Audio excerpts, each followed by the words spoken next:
ದೇಶಕ್ಕೆ ಯೋಧ, ನಾಡಿಗೆ ರೈತ, ಬಾಳಿಗೆ ಗುರು ಒಬ್ಬ ತಾನೆ.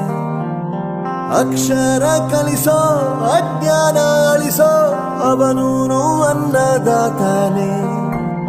ತಪ್ಪು ಸರಿಯ ತಿದ್ದಿ ತಿಳಿ ಹೇಳಿ ಸಮಬುದ್ಧಿ, ನಮ್ಮ ಚಿತ್ತ ಶುದ್ಧಿಯಾಗೋ ಹಾದಿ.